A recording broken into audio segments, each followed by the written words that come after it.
En este programa identificarán los cambios en la administración colonial como consecuencia de las reformas borbónicas. Iniciaba el siglo XVIII cuando en España murió sin descendencia Carlos II, convirtiéndose así en el último rey de la Casa de los Habsburgo. Cuando era pequeño, sus padres, los miembros de la corte y el pueblo pensaban que no sobreviviría debido a su precaria salud. Sin embargo, contra todos los pronósticos, vivió para ser coronado rey de España. El hechizado, como era conocido en España, no pudo procrear hijos para asegurar un heredero de la corona. Tras su muerte, ascendió al trono Felipe V de la Casa de Borbón, sobrino de Carlos II y del monarca francés Luis XIV. Los españoles, temerosos de que el nuevo monarca se aliara con Francia, Inglaterra, Holanda y algunos españoles, iniciaron un conflicto armado conocido como la Guerra de Sucesión, con el fin de imponer a otro rey. Finalmente, después de varios años de enfrentamientos, Felipe V fue reconocido como el rey de España y la corona quedó en manos de los Borbones. Las reformas borbónicas es un conjunto de medidas que tomó la corona española que empiezan a implementarse a partir de la década de 1760. A partir de ese momento la corona asume el control o intenta asumir el control de sus territorios, de sus posiciones americanas y modifica la estructura política, económica y social de la Nueva España. Esta serie de medidas tenían como objetivo fundamental recuperar el control político de la capital española y al mismo tiempo de la Nueva España. Por otra parte, buscaban obtener el mayor beneficio posible a través de la recolección de una mayor cantidad de impuestos. Para ello se realizaron una serie de leyes que modificaron la relación con el clero, por ejemplo, en relación con la Iglesia, la expulsión de los jesuitas en 1767 muestra el punto más importante del control que va a tener la corona española sobre la Iglesia. Otra de las medidas más importantes tiene que ver con la consolidación de vales reales, que a partir de 1804 va a significar el control de las propiedades y de los recursos de la Iglesia. Finalmente, en la parte económica, va a suponer la imposición de una gran cantidad de impuestos con la finalidad de llevar más plata a España y así equilibrar la balanza de pagos, porque la corona española tenía que hacer frente a una serie de compromisos, entre ellos un conjunto de guerras con Francia y con Inglaterra. Finalmente, va a significar el desplazamiento de los criollos de los puestos de poder, y esto va a conducir en la primera década del siglo XIX a un enfrentamiento y a una crisis política. La dinastía Borbón asumió el trono a principios del siglo XVII. A mediados del siglo XVIII, el funcionario real José de Gálvez, visitador de la Nueva España, influido por todas las ideas ilustradas como parte del proceso de control del Estado, llamado despotismo ilustrado, va a viajar a la Nueva España a poner en práctica toda esta serie de medidas que van a conducir a que la metrópoli recupere el control sobre su territorio en términos políticos, económicos y sociales. Parte de este esfuerzo va a estar vinculado con la presencia de un ejército que va a desembarcar justamente en la década de los 60 para poder controlar a la población. A finales del siglo XVIII, el Imperio Español tenía posesiones en varios continentes. Sus dominios americanos se extendían desde Nueva España hasta el Virreinato del Río de la Plata, ocupando varias islas del Caribe. En Asia, la corona poseía el archipiélago de las Filipinas. Durante todo el siglo XVII, la dinastía de los Austria dejaron o permitieron que en las colonias se desarrollaran intereses particulares. No permitían que la corona recibiera los suficientes beneficios de su posesión, en este caso de la joya más preciada que era la Nueva España. Con la llegada de los Borbones al poder, lo que se intenta es controlar a estos particulares, a estas corporaciones, con la finalidad de imponer la autoridad real por encima de estos cuerpos que habían establecido sus redes y vínculos en la Nueva España. Recuperar el poder significaba, de otra manera, limitar el poder de las corporaciones en la Nueva España, iglesias, comerciantes, pero también de las comunidades indígenas. Y esta búsqueda de control significó llevar nuevos funcionarios, hombres nuevos que condujeron a la metrópoli a la era del poder real y efectivo, y a que la Nueva España, que era un reino más de la corona española, alcanzara el estatus colonial prácticamente al ser sometida a funcionarios españoles. En ese sentido, las reformas borbónicas en términos políticos significaron la sujeción real de los territorios americanos de la Nueva España mediante el establecimiento de un control territorial con autoridades locales, que fueron los intendentes o gobernadores, que limitaron el poder del virrey.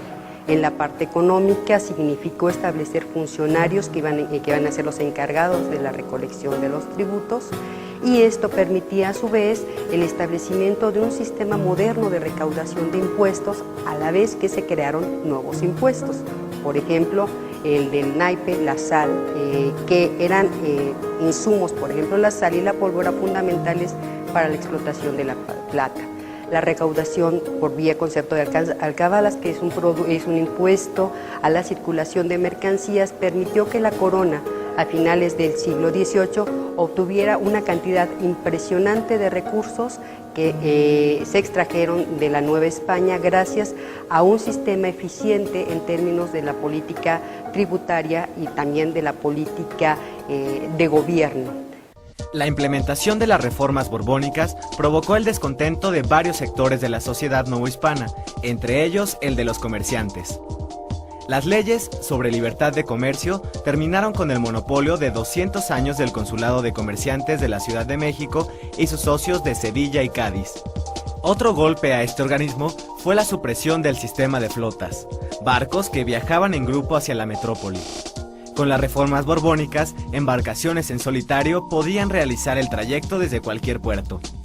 Como consecuencia, surgieron consulados regionales como el de Veracruz, que comenzaron a rivalizar con el consulado de la Ciudad de México. Aunque el conjunto de reformas impactaron a la sociedad novohispana a lo largo de 3 décadas, hubo entre ellas algunas que fueron más importantes. Una de ellas fue en 1767, cuando la corona decide sacar a la orden jesuita, que es la más importante de los territorios del Imperio Español. En un mismo día, en todas partes, con mucho sigilo, se ordena la salida y el embarco de los jesuitas hacia Veracruz. El impacto que va a tener esta salida va a ser muy grande, porque va a ocasionar revueltas que van a ser sofocadas gracias a la presencia del ejército español, que ha desembarcado apenas unos años antes. Enseguida podríamos hablar de otra de las medidas, la división del territorio en intendencias. ¿Por qué? Porque esta división, esta organización, al mismo tiempo que tenía como objeto el control político del territorio, va a provocar que se enraicen los intereses locales y va a ser el origen de, más tarde, los estados que se van a crear a partir de la independencia. Y finalmente, la consolidación de vales reales en 1804, que es, digamos, la gota que derrama el vaso de agua finalmente, porque significa que se obtienen cada vez más recursos de una colonia que ha sido atacada constantemente con una serie de reformas, pero también que ha visto mermados sus ingresos económicos con un conjunto de impuestos muy amplio y muy importante. A la vez que hubo reformas de carácter político y económico, hubo una serie de reformas de tipo social. Por ejemplo, las leyes de vagos de 1745 van a tener más fuerza, con la intención de que la gente se dedique a trabajar. Entonces, la persecución hacia actividades que se consideran poco deseables son consideradas actitudes y condiciones de vagancia que, por supuesto, van a tener un castigo, y la pena va a ser la cárcel, la obra pública.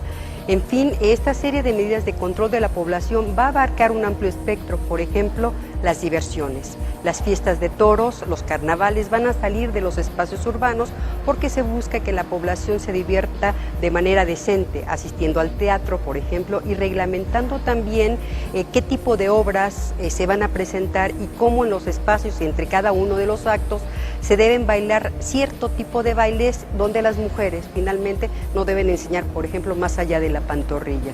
Esto muestra que las reformas borbónicas constituyeron un amplio abanico de posibilidades, donde la corona intentaba imponer incluso una visión moral sobre la conducta y la población. Los Borbones llevaron a cabo una reorganización administrativa y territorial de Nueva España. Al dividir el territorio en intendencias, buscaron tener mayor control sobre la colonia y al mismo tiempo restar poder al virrey, implantando la figura del intendente.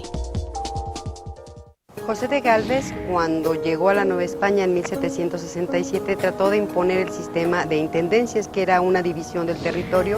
No pudo, le costó mucho trabajo. 20 años después, en 1786, logró que se decretara la Real Orden de Creación de las Intendencias. Se crearon 12, es decir, el territorio del virreinato de la Nueva España fue dividido en 12 espacios jurisdiccionales que tenían un intendente que hacía las veces de las funciones del virrey en cada uno de sus territorios. El poder que tenía el virrey sobre todo el territorio de la Nueva España se divide y ahora van a ser los intendentes a partir de 1786 quienes van a ejercer las funciones del Ejecutivo en su territorio. Con esto le quitan el poder al virrey al mismo tiempo que someten a los ayuntamientos o cabildos a la jurisdicción del intendente. La otra parte importante es la función económica.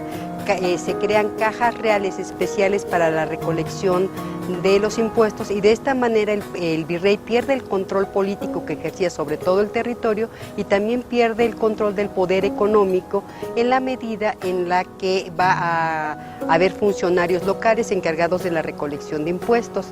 Desafortunadamente, a la muerte del visitador de Gálvez, el virrey reasume el control de la parte fiscal, pero no de la parte política. Esto va a provocar la autonomía regional y la vinculación de intereses particulares en cada una de las 12 intendencias en las que se divide el territorio. La política reformista de los Borbones transformó mecanismos de organización profundamente arraigados en la economía, la administración, el fisco y las relaciones sociales. Ante estas, surgieron resistencias y oposiciones por parte de los diferentes sectores de la sociedad que se vieron afectados por su implementación.